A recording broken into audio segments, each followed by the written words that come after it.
Voilà, Antoine, je t'en prie, je te laisse te présenter.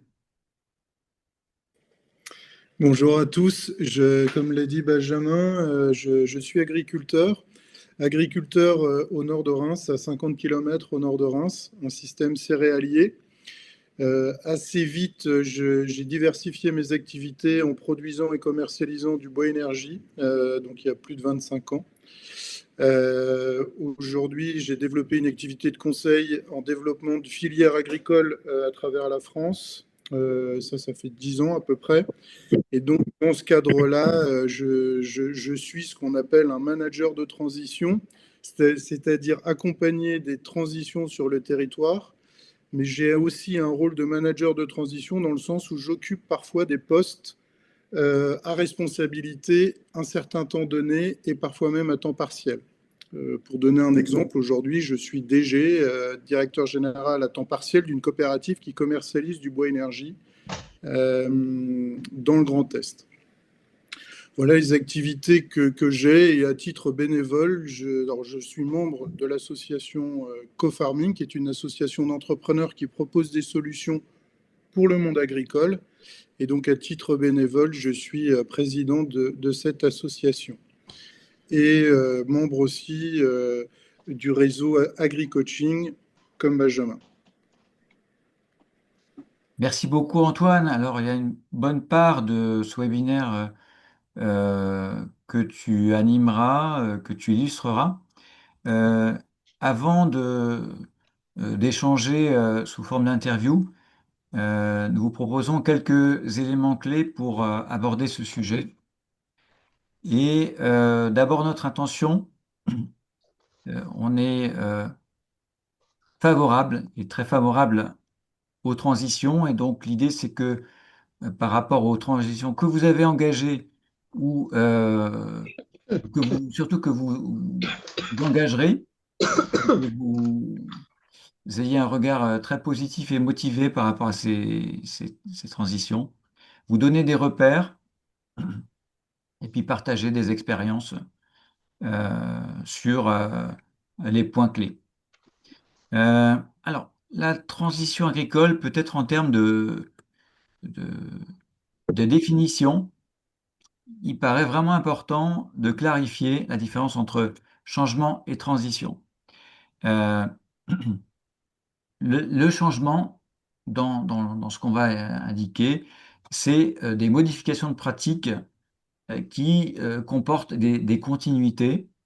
C'est-à-dire que l'expérience passée sert et il y a des modifications mais pas structurelles, pas fondamentales. Et donc, par exemple, ce sont des nouveaux équipements. Si vous avez un nouvel équipement pour du travail du sol, vos repères de travail du sol ne vont pas changer. Ça reste une nouvelle technique, mais pour des résultats sensiblement identiques, modifier une rotation, par exemple. Donc, c'est l'idée de changements qui sont plutôt graduels sur un existant. La transition, dans la définition qu'on veut retenir, il y a un changement de logique, il y a un changement de fonctionnement. Ce sont des nouveaux systèmes, c'est de nouveaux environnements, et il y a du coup beaucoup d'inconnus. Et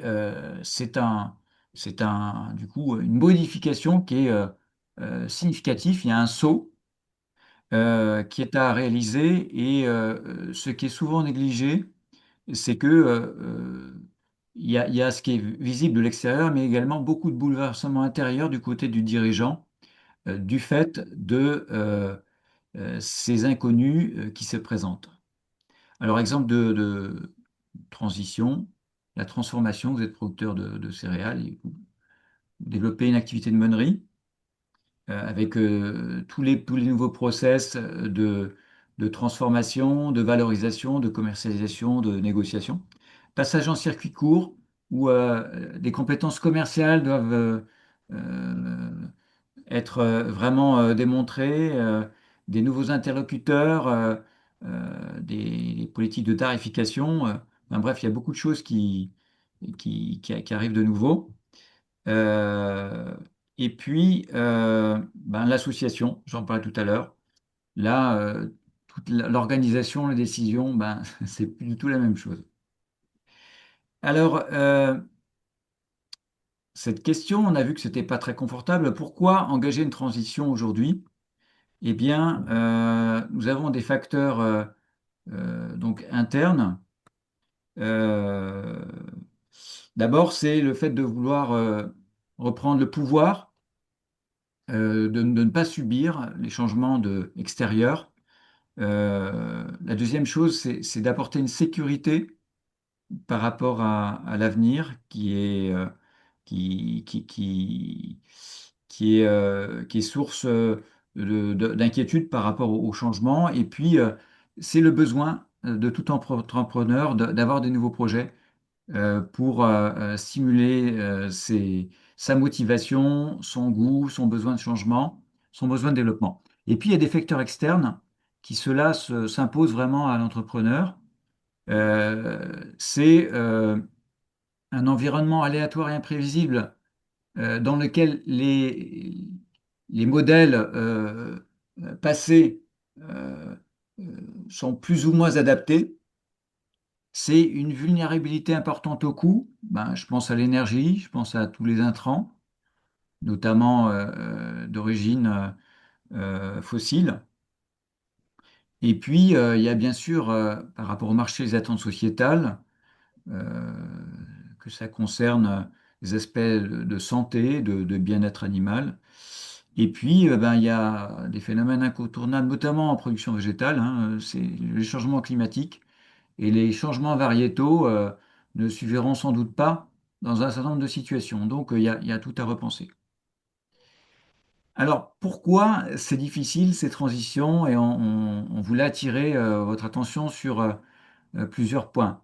Euh, euh, donc, bonsoir Emmanuel. Voilà, tu nous rejoins. On était sur la difficulté des transitions. Pourquoi c'est difficile? Eh bien, physiologiquement, le cerveau n'aime pas du tout l'inconnu. Donc, il aime bien le confort du connu. Ça permet d'être en automatique. Tout l'inconnu et sur le plan mental mobilise beaucoup d'énergie cérébrale. Du coup, cette anxiété produit souvent un report. La deuxième chose, c'est l'aversion à la perte. Il y a un adage qui dit euh, mieux vaut un tien que deux tu l'auras. Donc, le tien, c'est le connu. L'inconnu, c'est toujours très anxieux. Et le fait de perdre, c'est quelque chose qui est compliqué, même si la situation n'est pas satisfaisante. C'est ça qui est paradoxal, c'est qu'on préfère maintenir une situation inconfortable, mais qui est connue, plutôt qu'aller vers l'inconnu. Alors, il y a d'autres freins qui sont importants, dont vous avez connaissance, hein, c'est la pression du conformisme. On est dans un système où tout ramène toujours aux mêmes équilibres. Il y a le regard du voisinage, des parents, notamment quand la ferme est héritée d'une lignée familiale. Et puis, ben, il y a l'anxiété des proches qui ne comprennent pas forcément votre prise de risque vers quelque chose qui est nouveau et possiblement aléatoire. Enfin, et c'est surtout ce point-là, c'est que les transitions, comme c'est vraiment un changement de nature, souvent ça correspond à des investissements lourds, avec des modifications structurelles, et puis il y a un avant et un après. Ben, quand il y a un avant et un après, ça veut dire que le retour à la case départ est souvent compliqué. Donc, évidemment, c'est engageant, d'où la difficulté à s'engager dans les transitions.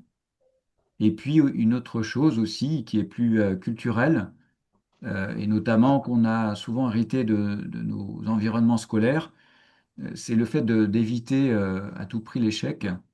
Et donc, il y a un réflexe de prudence et on n'est pas du tout dans une culture anglo-saxonne où on apprend par l'erreur. Et souvent, l'erreur pour nous, c'est de l'échec, alors que dans les faits, on sait très bien que c'est un incontournable pour apprendre. Euh, dernier point sur lequel on voulait attirer votre attention, c'est qu'en fait, face à ce saut, euh, dans, dans, dans l'inconnu, dans la nouveauté, eh bien, le facteur humain est vraiment déterminant. Et c'est peut-être ce pourquoi il est particulièrement important de se préparer, de trouver le bon moment et puis mentalement de se préparer à ces transitions. Euh, Parce que euh, la période de transition, on parle aussi de période, ben, il y a un moment où le système se cherche, eh bien c'est anxiogène, c'est source de surcharge mentale, vous le voyez hein, sur la slide. Il y a des préoccupations qui souvent génèrent une sensation d'isolement. Ses propres tensions, donc souvent ben, en miroir, créer des tensions également sur le plan familial. Et puis, il y a cette peur de l'erreur, de l'échec, du jugement. Alors voilà un peu le contexte. Euh, Antoine, quand on a préparé cette, cette rencontre et ce webinaire, tu as utilisé l'image de l'ascension. Et là, l'idée, c'était que tu poses quelques jalons, quelques repères par rapport à la façon d'envisager une transition. Est-ce que tu voudrais bien nous commenter ces repères que tu as proposés? Oui, pour moi, ce qui est vraiment important avant de se lancer dans une transition, c'est de clarifier le cap que l'on veut se donner, le cap que l'on veut avoir. C'est vraiment important de se poser avant d'y aller. Et le deuxième point, c'est préparer le terrain, c'est-à-dire vraiment maîtriser, connaître au moins, sans parler de maîtrise, mais au moins connaître l'environnement. Donc, c'est s'informer de là où on veut aller. S'entourer efficacement, c'est un point assez important parce que souvent on parle de la solitude du dirigeant, pas forcément que dans le monde agricole. Dans tout dirigeant, parfois, se sent un peu seul et s'entourer est vraiment important. Alors, ça peut être dans différents réseaux, ça peut être avec des proches, mais là-dessus, je mettrai un point d'attention. Il faut, à mon sens, pas forcément s'entourer de gens pessimistes pour qui la transition est impossible, parce que pour certaines personnes, mener des transitions, certains ne sont pas capables, et donc c'est pas la peine d'y aller. C'est trop fort. Et puis à l'inverse, ne pas s'entourer non plus de personnes trop optimistes pour qui tout irait bien et il faut à tout prix y aller. Je pense faut faire attention avec qui on échange sur les projets, avancer par étapes, et ça de toute façon, dès lors qu'on mène une transition, la, la- on avance par étapes. C'est pas un jour tout, un jour rien et le lendemain on a tout. Généralement, ce sont des étapes qui sont relativement longues, puisque comme l'a dit Benjamin, mener une transition nécessite un apprentissage, apprendre autre chose, et donc ça demande du temps. Et moi, j'aime bien cette image de l'homme qui grimpe, parce qu'à l'inverse, j'aime pas l'expression il faut lâcher prise. Notamment dans une transition, je pense qu'il faut lâcher prise par prise pour avancer et communiquer tôt et tout le temps. Communiquer, c'est aussi un point très important parce que vous avez besoin de communiquer auprès de vos proches, vous avez besoin de communiquer auprès de vos collaborateurs si vous avez des collaborateurs, parce que parfois une transition se mène difficilement si on n'arrive pas à emmener les collaborateurs avec soi. Et puis son environnement économique aussi, et parfois même politique, parce que quand on mène des transitions importantes, je pense notamment au sujet de la méthanisation, par exemple, les agriculteurs qui ont mené des projets assez impactants comme la méthanisation, ben, il y a des enjeux de communication qui sont forts, et même avec le voisinage. Voilà. Merci beaucoup pour ces jalons. Et du coup, on passe à ton interview. Et cette interview, on l'a imaginée en deux temps. Euh, c'est d'abord euh, parler de ton expérience personnelle, puisque tu as mené des transitions significatives, notamment dans la production, mais aussi dans tes activités de conseil. Euh, tu as dit quelque chose qui m'a beaucoup intéressé, qui va sans doute vous concerner tous, c'est-à-dire que tu as approfondi la transition au moment où tu t'es rendu compte qu'en fait, dans ton passé, tu avais déjà vécu, sans le savoir, des transitions. Alors, parle-nous de ces aspects-là. Qu'est-ce que tu as découvert en fait de ton itinéraire qui marque des transitions? Ouais, en réalité, j'ai attaqué une formation il y a un peu plus d'un an, il y a un peu plus d'un an de dirigeant de coopérative. Et en fait, le formateur nous a mis des mots sur ce qu'était un changement et une transition. Et en fait, nous, à Grille, des changements, on en fait tous les jours parce que notre boulot est déterminé par rapport à la météo. Donc parfois, on va être obligé de mener des changements dans la journée, enfin, très régulièrement. Et ceux qui sont éleveurs, enfin, toutes les productions, souvent, on mène des changements quasiment tous les jours. Et en fait, sans m'en rendre compte, oui, j'ai mené des transitions. Et la première transition que j'ai menée au sein de l'exploitation, ben, c'était de diversifier mon activité il y a 25 ans, à me lancer dans la production et la commercialisation de bois énergie. Euh, je n'avais pas pris conscience à l'époque que je menais vraiment une transition, puisque je lançais à l'époque, il y a 25 ans, une double activité. Parle-nous un peu concrètement. Tu avais une exploitation de grandes cultures, et puis qu'est-ce qui t'a amené à cet intérêt pour le bois énergie? Je voulais à l'époque, je voulais développer mon activité propre. En fait, l'exploitation était une exploitation, est une exploitation familiale et je voulais apporter un peu ma patte et quelque chose de personnel dans l'aventure de l'exploitation. Et donc, je me suis intéressé à ce qui pouvait être un avenir. Alors, à l'époque, le bois énergie, on était vraiment au démarrage, hein, il y a 25 ans, c'était vraiment le tout démarrage du bois énergie. Euh, L'envie de diversifier les activités de l'exploitation, vraiment, au démarrage. Ok. Et depuis tu as vécu d'autres transitions. Pas Euh, mal. Pas mal. L'activité bois énergie qui a évolué, l'activité bois énergie qui a évolué avec du coup une activité de conseil maintenant, de développement de filières, notamment de cultures dédiées, des cultures dédiées biomasse, à la fois énergie, mais aussi biomatériaux maintenant. Et en fait, je, je suis à être curieux, je suis les évolutions des besoins en biomasse. d'accord. Donc oui, tu as cette partie biomasse, tu as la partie conseil. Euh, Dans les transitions que tu as connues, qu'est-ce qui pour toi a été le plus difficile?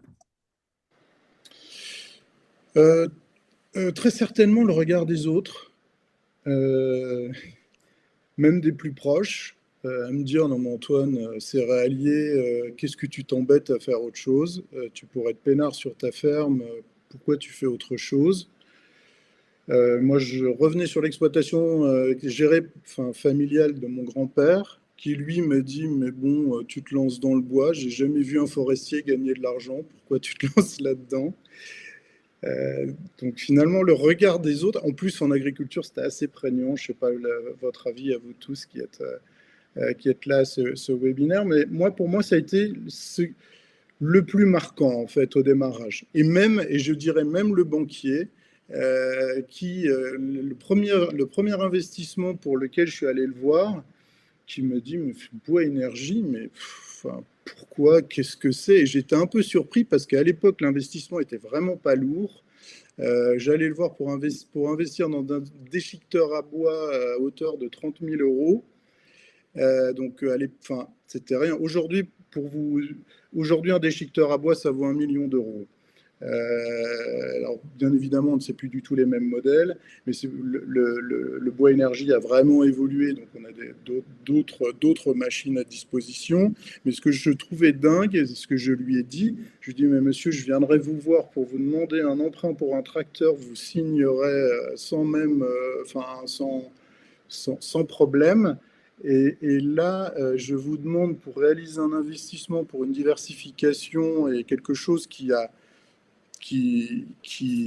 de l'avenir, et vous me demandez plus en information. Alors, il a validé mon projet et on s'est lancé, mais voilà, ça fait partie des freins quand on lance une transition. Justement, est-ce que ça veut dire qu'une transition, surtout si elle est, surtout quand on est précurseur, il faut s'attendre à ces vents contraires. Est-ce que ces vents contraires, c'est pas aussi un atout pour, du coup, argumenter? Là, ton banquier, il a fallu que tu ailles trouver des références, il a fallu que tu argumentes.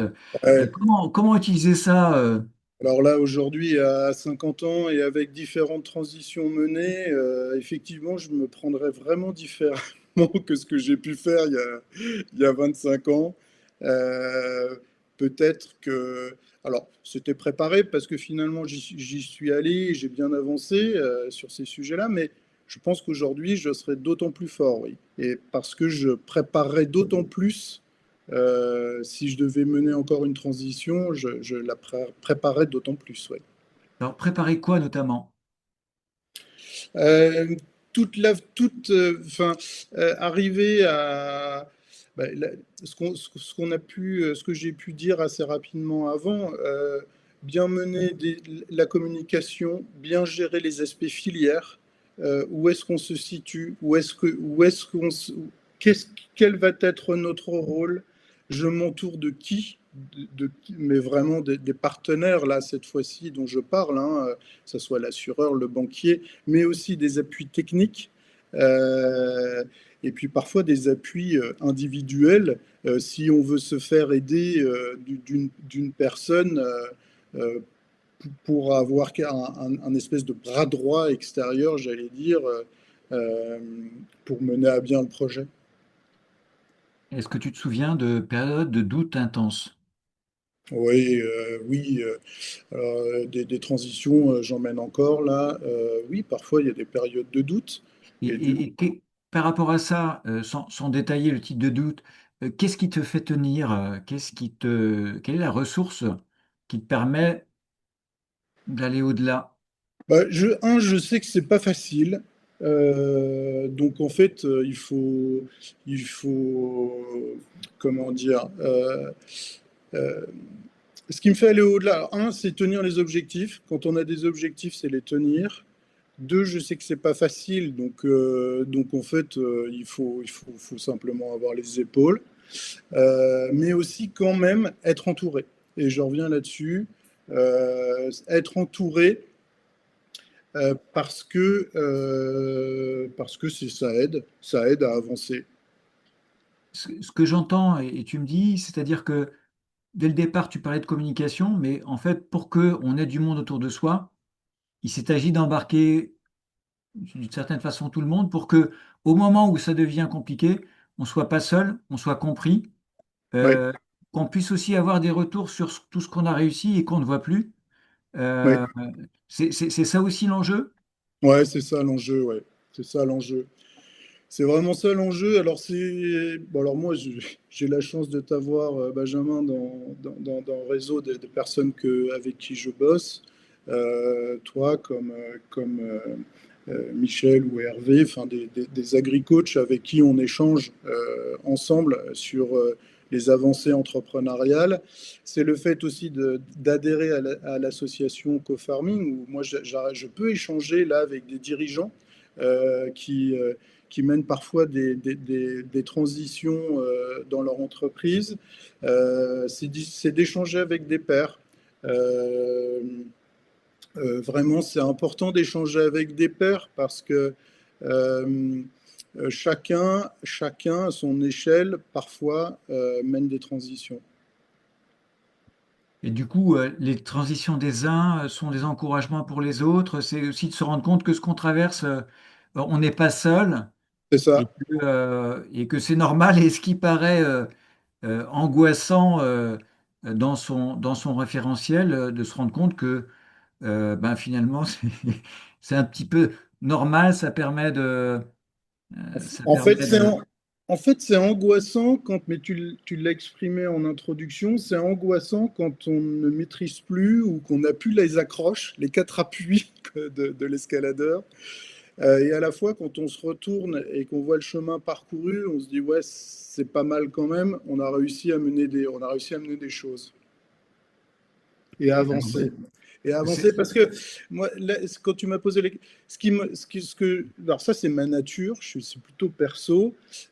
Parfois, je me plains parce que je suis profondément agri, donc parfois, je me plains. Mais aussi, Comment ça? Qu'est-ce que ça veut dire? je me plains.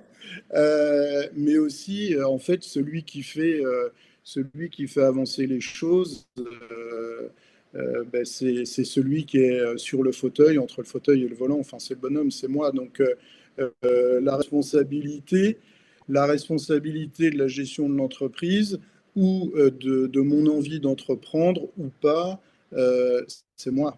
Voilà. C'est très perso. Ok.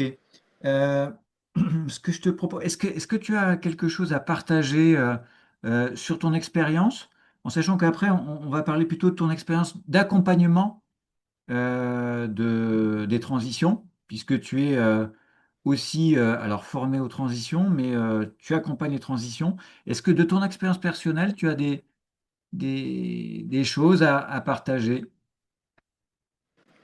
Là, je ne vois pas plus que ce que je t'ai dit, Benjamin. Ok, bien, très bien. Alors, du coup, Euh, par rapport aux transitions, quelles sont les principales transitions que tu vois aujourd'hui et que tu accompagnes? Alors moi, c'est essentiellement des sujets de transition énergétique. Ce que je vois, ce sont des industriels qui n'utilisent plus le charbon et maintenant utilisent de la biomasse. Et donc, moi, j'ai été amené à implanter du taillis très courte rotation pour des besoins en bois énergie. Euh, et puis là, dernièrement, des besoins en biomatériaux, des matériaux qui vont être faits à partir de produits agricoles, donc des produits biosourcés. Et donc là, mon challenge, là, depuis un an, c'est de développer la filière bambou.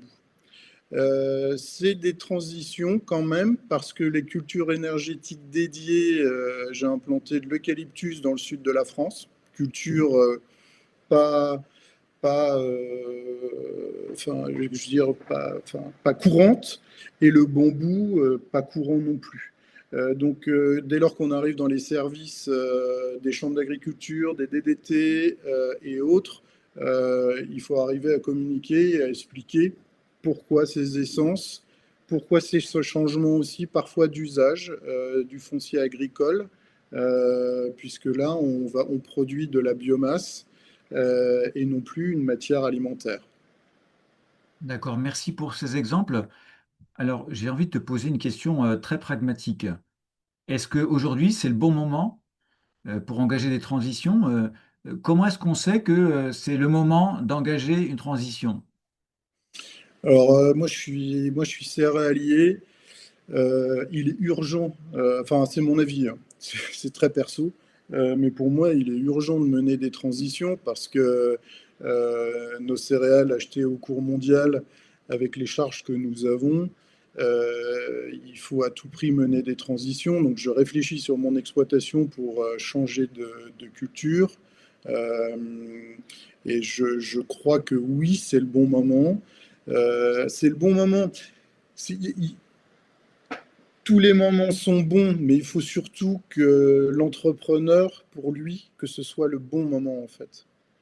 Il faut C'est-à-dire qu'il... que, en fait, c'est le moment où on peut plus se projeter pour différentes raisons.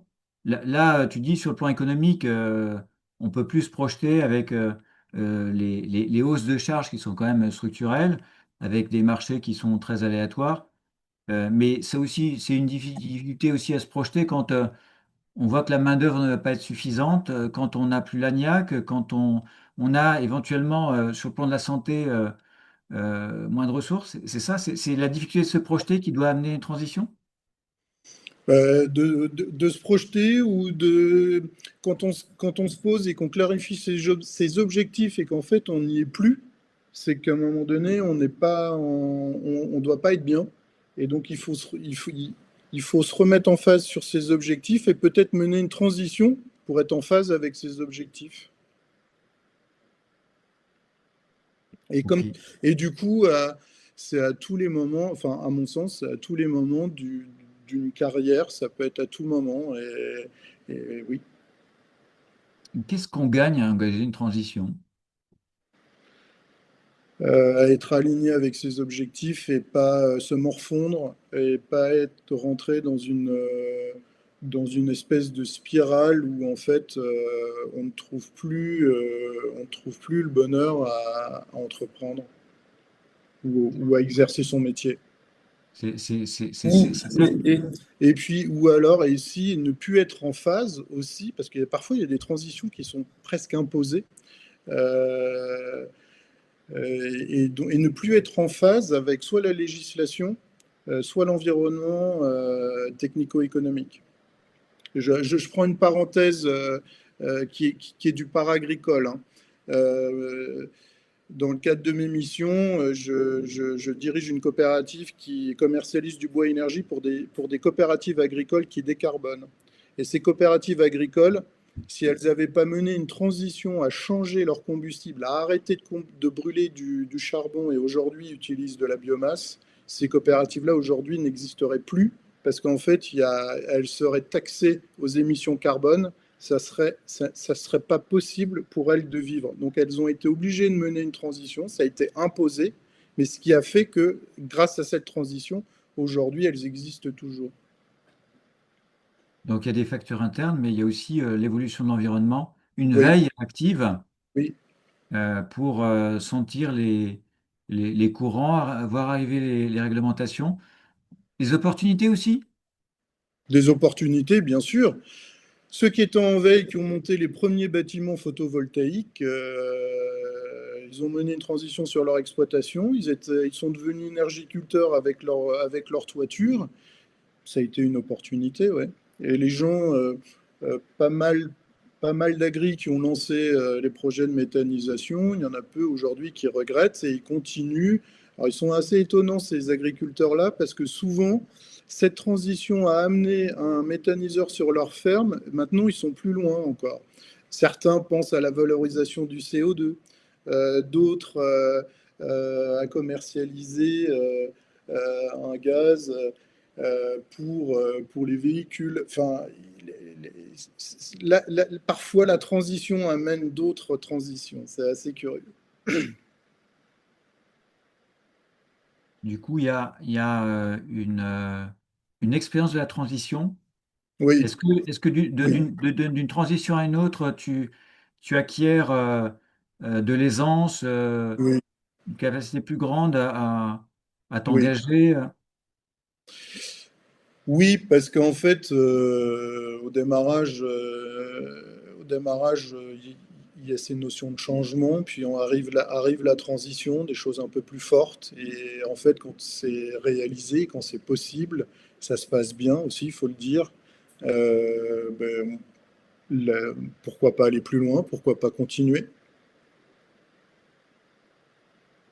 Euh, une question qui me traverse, est-ce que c'est pas important de mener au démarrage au moins des transitions qui sont pas trop, notamment financièrement, pas trop mobilisantes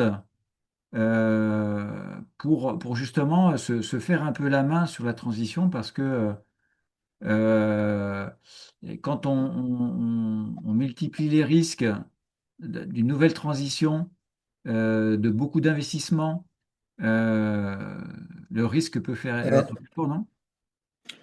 en Est-ce qu'il y a une fait, notion de palier?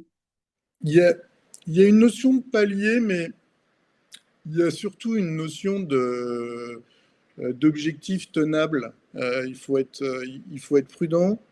Il faut être prudent et il ne faut pas en mener plusieurs à la fois. Enfin, ça, ça, je pouvais. Enfin, il faut faire attention quand même à pas en mener plusieurs à la fois, ou alors après, il faut être vraiment accompagné ou vraiment être très carré dans son suivi de transition, parce qu'on peut perdre pied à mener différentes transitions. Euh, alors cette notion de palier,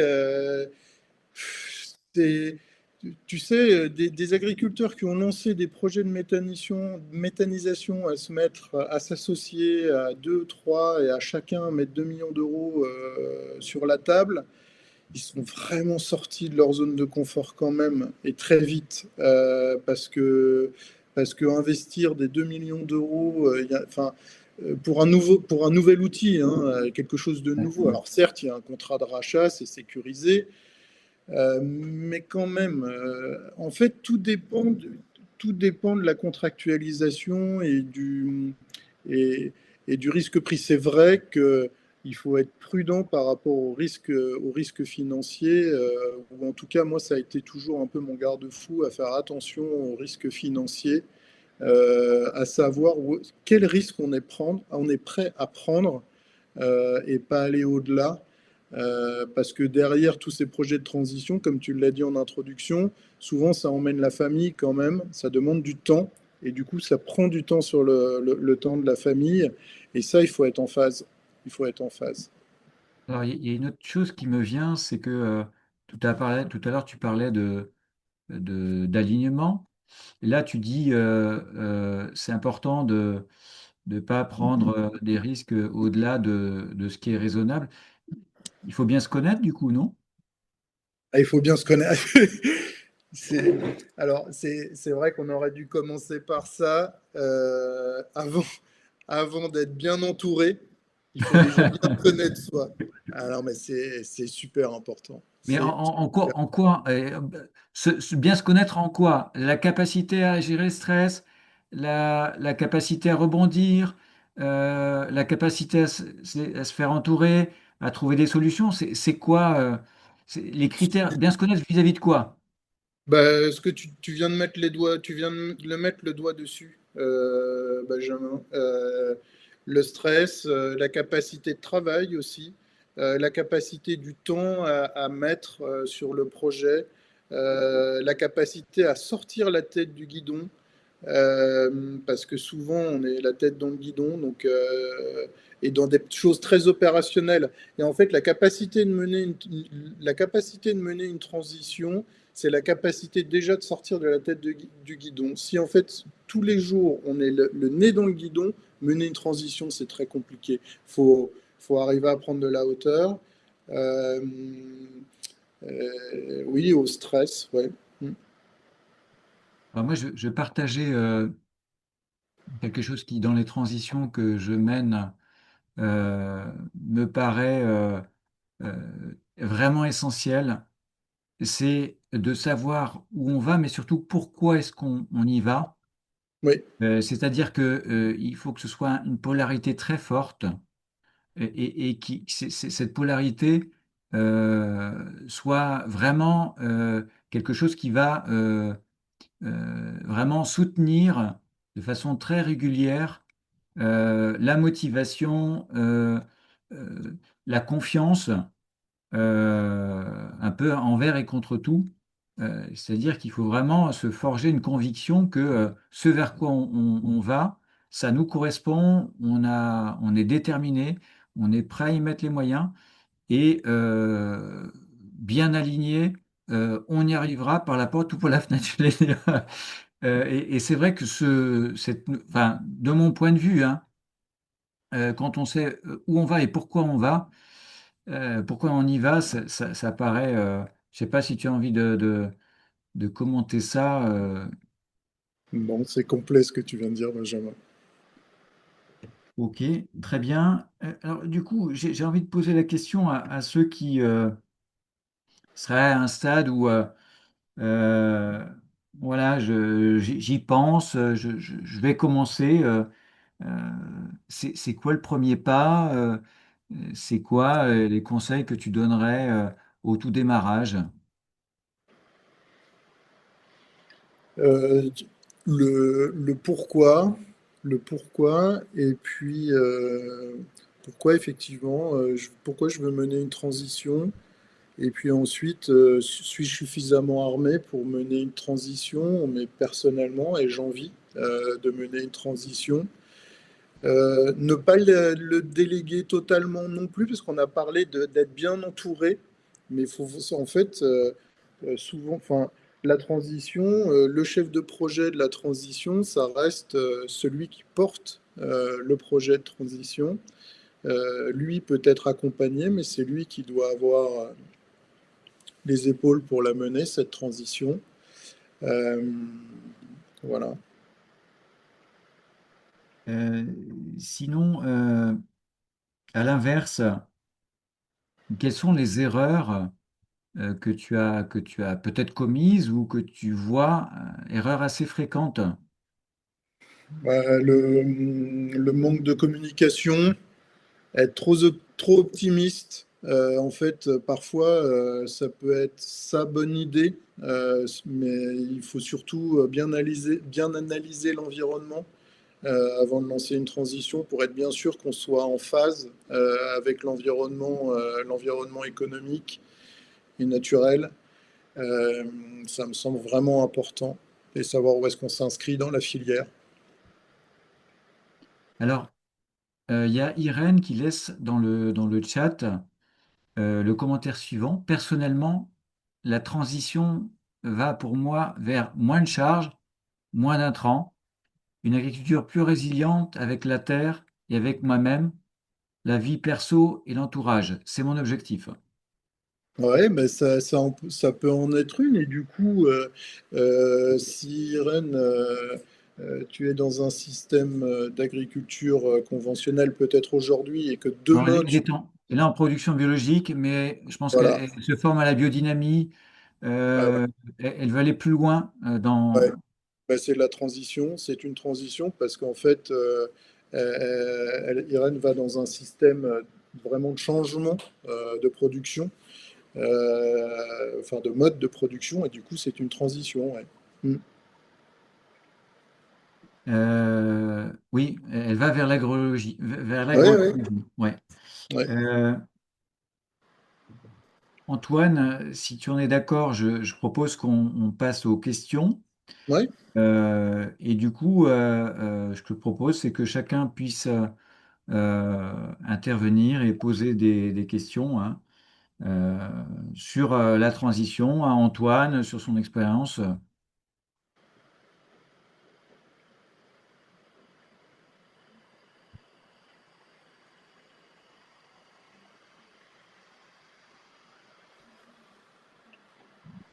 Alors moi, je vais te poser une question. Aujourd'hui, qui accompagne les transitions et quel regard tu portes sur euh, nos politiques agricoles vis-à-vis des transitions?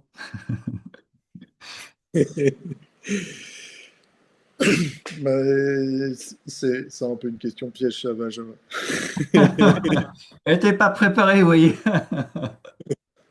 Non, finalement, les transitions, il y a très peu de personnes qui accompagnent les transitions. Enfin, moi, j'en connais vraiment peu, en fait. Mais du coup, quand je parle d'un accompagnement de transition, je parle d'une personne euh, indépendante, indépendante de tout, comment dire, de toute relation commerciale enfin, il y en a peu. Enfin, du coup, des gens qui peuvent accompagner des transitions, ou en tout cas le porteur de transition, Je te connais toi, Benjamin, je connais Hervé Nouvelon et je connais Michel François, qui peuvent accompagner des transitions, ou en tout cas les porteurs de projets qui veulent mener des transitions, parce qu'en réalité, le conseiller en centre de gestion, il va vous faire un business plan, très bien, à l'image de ce que vous voulez faire, ok. Mais là-dedans, il y a tout l'aspect humain qui est totalement oublié. Chambre d'agriculture peut-être, mais attention, enfin, sur des nouveaux sujets, moi j'ai toujours été assez bluffé parce qu'en fait, enfin, je sais tout, c'est mon avis personnel, mais pas forcément sur. Faut bien savoir qu'il y a des sujets où en fait, quand on se lance dans certains sujets, parfois on est les pionniers, hein. Et donc en fait, il y a pas de retour ou très peu, ou enfin, il faut aller les chercher à l'étranger. Moi, quand j'ai démarré mon aventure de bois énergie ou de culture énergétique, je suis allé chercher des références à l'étranger. Et c'est l'INRA qui m'a contacté pour savoir qu'est-ce que je faisais, comment je voulais le mener en France. Donc j'avais aucun retour. Euh, donc trouver un conseiller, pas. Donc, et après, du coup, c'est d'aller chercher les informations à droite à gauche pour se faire son bonhomme de chemin, quoi. Et je pense à Irène qui veut mener des projets en agroécologie. Bon, aujourd'hui, il existe des plateformes comme Triple Performance où il existe des gens qui peuvent accompagner Irène pour mener la transition. Mais ouais, c'est trouver les références, trouver les bonnes références, mais surtout chercher. Chercher. Mm. Mais ça veut dire, moi, ce que j'entends aussi, c'est que tu parlais de pionniers, de défrichés. Évidemment, aujourd'hui, des choses qui marchent depuis longtemps, comme le photovoltaïque, il y a de la sécurité, il y a beaucoup de données, il y a beaucoup de références.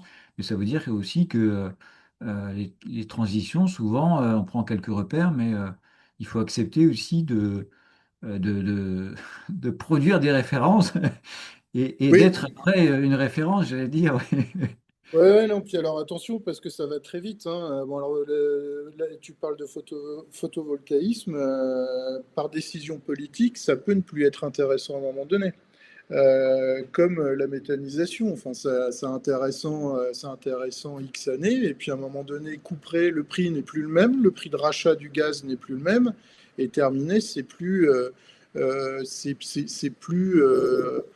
rentable entre guillemets, ou même des méthaniseurs qui sont lancés il y a quelques années, et puis avec l'augmentation du coût de l'électricité, se sont retrouvés en difficulté économique et ont dû envisager une autre source d'énergie pour baisser la facture d'électricité. Donc tout ça pour dire qu'il faut être constamment en veille, en fait, vraiment constamment en veille, si on veut mener des transitions. Euh, Irène pose la question, comment l'association Cofarmine peut être une aide pour les agriculteurs? On a l'impression qu'il y a des aides que pour le collectif, les nouveaux projets, alors que les paysans qui sont là, bio ou pas, me semblent bien seuls. Peut-être parle du co-farming et de son Ah, principe. le co-farming, c'est une association d'entrepreneurs. Nous sommes une trentaine d'adhérents à proposer des solutions pour le monde agricole, donc pour les filières agricoles, mais aussi pour les agriculteurs, du coup, des agriculteurs jusqu'aux coopératives agricoles. Il y a une trentaine d'adhérents, il y a une trentaine de partenaires, et tous travaillent dans l'intérêt de l'agriculture. Euh, Moi, ce que je conseille à Irène, c'est de regarder les entreprises qui y adhèrent et voir si il peut y avoir des entreprises qui peuvent l'aider. Et je pense à Triple Performance, qui a une plateforme en ligne qui est vraiment ouverte, open source, genre Wikipédia de l'agriculture, et, euh, et où vous pouvez aller chercher des informations tous sur l'agriculture, des pratiques, et même du pratico-pratique. Voilà. Et on peut prendre, Ok. on peut prendre contact après, Irène, si tu veux plus d'infos sur le co-farming sans problème. Y a-t-il d'autres questions sur les transitions? N'hésitez pas à prendre la parole, hein. Oui, Frédéric, je t'en prie. Oui, ben, je me ressens bien un petit peu dans tout ce que vous avez vécu. On a à peu près le même âge, donc moi j'ai démarré mon installation sur une exploitation de céréalière qui ressemble à celle d'aujourd'hui, sur lequel j'avais développé une activité de vente directe en volaille, foie gras et volaille à rôtir. On a fait ça pendant 22 ans et le projet était florissant, ça fonctionnait bien. Et on s'est retrouvé avec un problème de grippe aviaire. Enfin, sans être directement concerné par le problème, mais avec une interdiction de produire, et comme on était complètement indépendant, ben, on n'avait pas accès aux aides pour se maintenir, ou alors il aurait fallu perdre plus de 50% de son chiffre d'affaires, donc un atelier qui faisait 150 000 euros avec deux salariés, et qui dégageait une marge intéressante. On avait deux magasins de producteurs, on produisait entre 6 et 7 000 volailles sur l'année, et 6 ou 700 canards gras sur un mois et demi à 2 mois, donc alors, ça tournait un petit peu, et ben, on s'est retrouvé sans production pendant presque un an, sans aide. Donc, c'est ce que vous disiez pour l'énergie. Il suffit d'appuyer sur le bouton et baisser le coût du gaz ou autre, et puis ça y est, l'activité est finie. Donc, j'avais mes deux salariés à charge, et ben, il fallait réagir vite parce que financer des salaires avec le crédit d'exploitation, ben, on l'a fait 4 mois, et puis on a vu qu'il n'y avait pas de solution, si ce n'est que de gros investissements pour pouvoir reproduire sans garantie. Donc, on a choisi de stopper l'opération, et puis après, on était sur 300 hectares. On s'est dit, les salariés étaient prêts à partir, donc et avaient retrouvé de l'activité, donc c'était pas un problème en soi. Et après, on arrive sur des zones intermédiaires où on prend des coûts de météo, des coûts de prix, des coûts de charge, d'inflation, des choses comme ça. Et sur une exploitation qui avait des résultats intéressants et qui rémunérait assez bien, on se retrouve avec plus rien, et on perd beaucoup d'argent depuis 3 ans. Et d'avoir des capacités d'investissement et de projet, ben, on se retrouve avec plus rien. Et aujourd'hui, on gère quelque chose, on gère une coquille vide. Euh, Comment ne pas la perdre?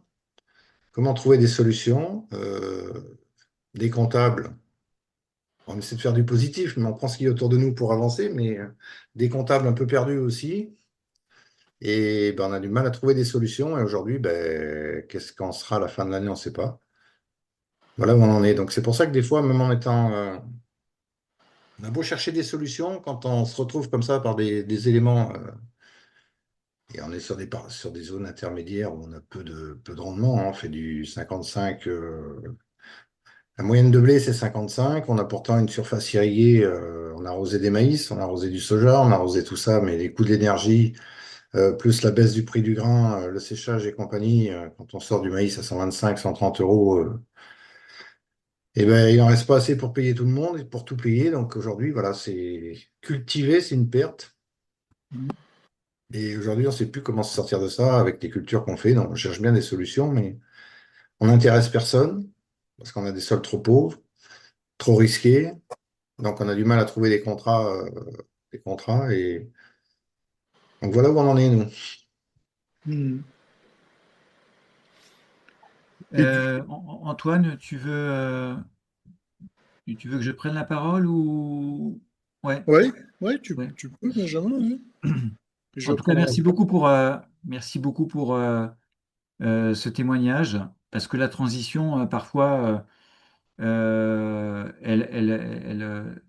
nous tombe dessus, comme vous le dites, hein, et elle n'est pas forcément prête comme on pourrait changer comme ça son fusil d'épaule.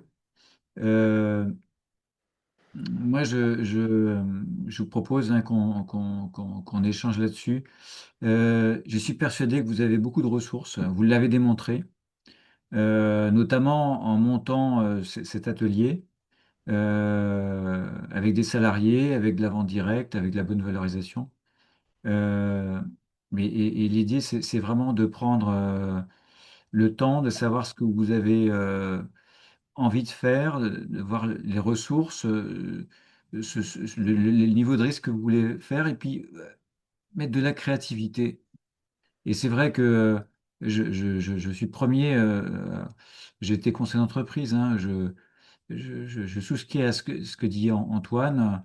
Dans les centres de gestion, on va être là pour mettre des chiffres sur votre projet, mais cette notion voilà, j'ai une carrière, j'ai des compétences, j'ai des moyens de production. Aujourd'hui, euh, les perspectives sont bloquées. Qu'est-ce que je fais? Ben, il y a personne qui se sent euh, capable de venir à côté de vous pour dire, ben voilà, ben ok, ben là on ne sait pas forcément, c'est spécifique. Vous avez cherché depuis longtemps, hein. Ça fait plusieurs mois, plusieurs années que vous êtes dessus. On ne va pas sortir ça d'un claquement de doigts, mais c'est la créativité, c'est aussi un peu la notion de temps. Et puis aussi développer, enfin vraiment prendre conscience des ressources que vous avez. Tout ce que vous avez fait, c'est pas sorti de nulle part. Et donc, à un moment donné, c'est comment, tout à l'heure, Antoine parlait de l'alignement, comment vous réalignez autour d'un projet qui a à la fois des perspectives qui vous motivent et sur lequel vous allez pouvoir motiver aussi derrière des financeurs euh, pour, euh, pour rebondir. Voilà. Et c'est vrai que dans nos métiers de transition, bah, c'est aussi d'aller vous rejoindre quand c'est compliqué. Voilà. Et c'est vrai que sinon il y a souvent pas grand monde parce que personne ne pense avoir de solution toute faite, donc personne ne vient. C'est Mais un peu nous, ça. notre métier, c'est d'aller voir avec vous, de se mettre vraiment l'un à côté de l'autre et puis voir ce qui peut être fait. Antoine, j'ai envie de t'entendre. Ben, ouais, mais chapeau Frédéric, hein, d'avoir Désolé développé un pour nouvel. plomber l'ambiance, hein, mais Non, non, bah non, non, non, mais enfin, c'est la réalité entrepreneuriale que beaucoup de personnes connaissent, hein. Euh, d'avoir développé un nouvel un atelier chapeau après crise sanitaire. Malheureusement, vous êtes plusieurs à connaître ça. Le contexte céréalier, on le connaît. Euh, Maintenant, alors j'imagine si vous êtes là, c'est que vous avez déjà dû vous poser la question, vous avez déjà dû vous poser euh, et, et, et aligner vos objectifs. Vous demandez pourquoi, enfin, qu'est-ce que vous pourriez faire pour que vous soyez mieux. J'entends les problèmes de rentabilité, donc ça veut dire que vous voulez chercher à retrouver de la rentabilité ou au moins un revenu complémentaire sur l'exploitation.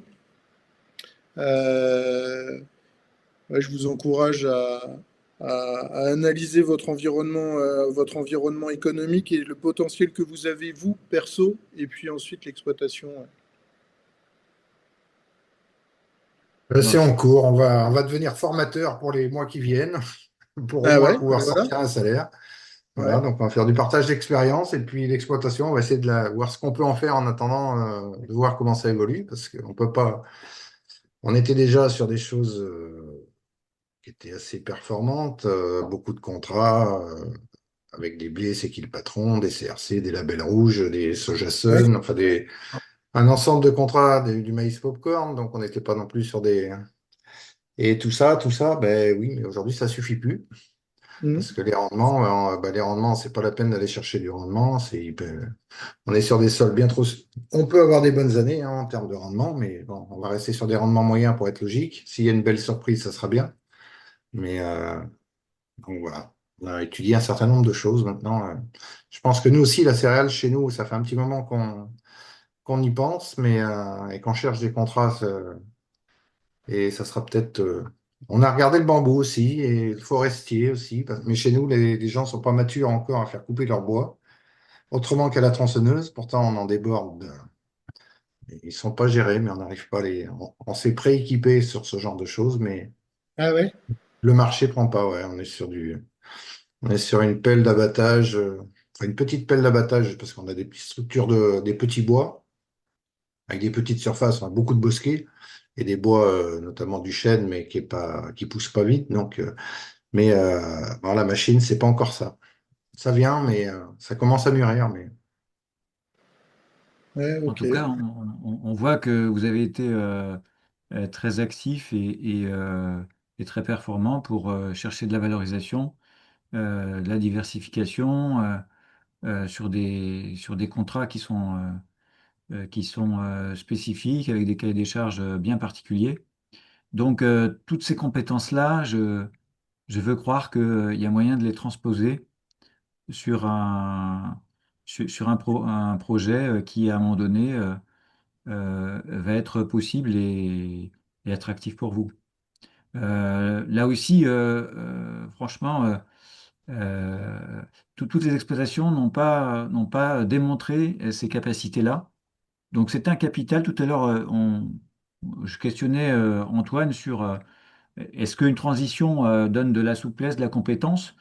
Je pense que là, vous avez des atouts que tout le monde n'a pas. Donc encouragement, et puis si vous le souhaitez, en tout cas, j'échangerai volontiers avec vous. D'autres questions?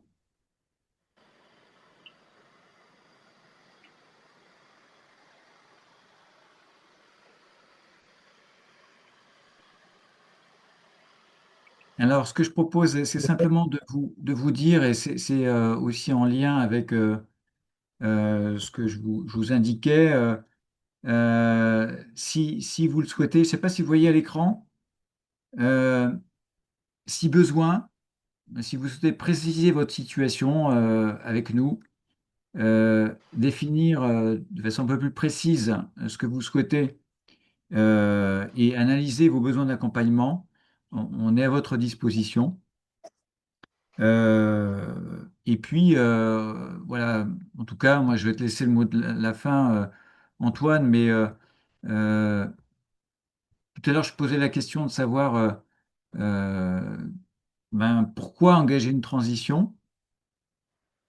Je pense qu'au-delà des aspects d'adaptation au contexte, de sécurisation, euh, mais ça, c'est un peu notre fibre d'entrepreneur aussi qui parle, c'est que cette notion de stimulation, d'apprentissage, d'agilité que vous avez démontré, hein, Frédéric, hein, eh bien c'est aussi quelque chose qui euh, est à rechercher en fait dans les transitions et c'est ce qui fait que à un moment donné, dans tout ce qu'on a entrepris, eh bien il y a des choses qui marchent. Il y a des complémentarités qui se créent. Et moi, l'idée qui me vient là, c'est que aussi c'est de semer un peu plus largement que l'indispensable pour que, à un moment donné, on ait soit les ressources, soit les activités pour traverser le temps. Antoine, je te laisse le mot de la fin. Bah, je voulais te remercier, Benjamin, parce que toi, tu inities le changement. Quand j'étais jeune actif, jamais j'avais imaginé, jeune actif, qu'un jour, je ferais un webinaire sur le changement, sur la transition. Et là, en fait, on est plusieurs agris connectés. Il y a quelques années, franchement, enfin, ça n'existait pas.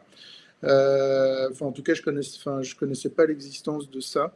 Et ça, déjà, je pense que c'est une grande, grande ouverture. Je trouve ça assez génial. Et qu'on soit ouverts là, tous. Enfin, là, on est quand même quelques-uns à se poser la question de la transition. Ça veut dire qu'on est dans un métier qui bouge.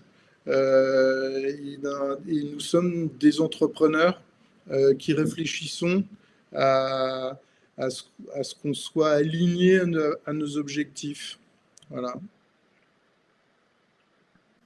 Oui, alors je me permets juste un commentaire. C'est vrai que pour moi, c'est quand même le grand paradoxe. C'est-à-dire que on a depuis de nombreuses décennies une société qui appelle à des changements, des transitions, d'ailleurs qu'elle n'assume pas, hein, mais en tout cas qui appelle, hein, à l'exemple de l'agriculture biologique. Euh, on a des défis climatiques, énergétiques, alimentaires, euh, euh, des bioressources, de l'environnement. On a des défis absolument énormes.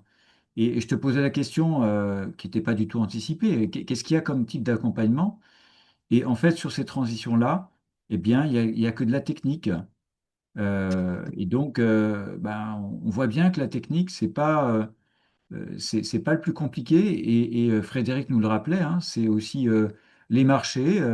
c'est les- la, la difficulté de tirer son épingle du jeu sur le plan économique dans un contexte hyper concurrentiel qui n'est pas protégé avec la concurrence déloyale. Et puis le facteur humain qui, on l'a vu, hein, qui est déterminant et sur lequel il y a finalement très peu d'accompagnement. Voilà.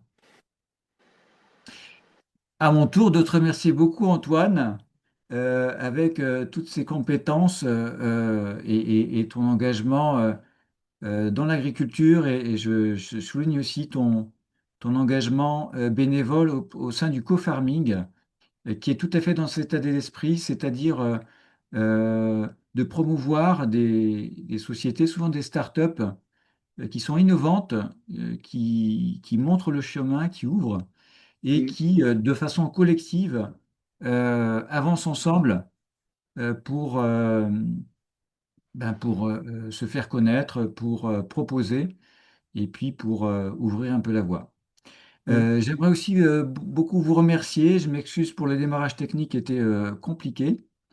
Mais c'était un plaisir de partager ça avec vous ce soir. Et puis, ben, portez-vous bien et je vous souhaite de très belles transitions. Et je suis persuadé, à l'exemple de Frédéric, que vous avez déjà beaucoup à votre actif des choses dont vous pouvez être fier. Donc, à très bientôt. À bientôt.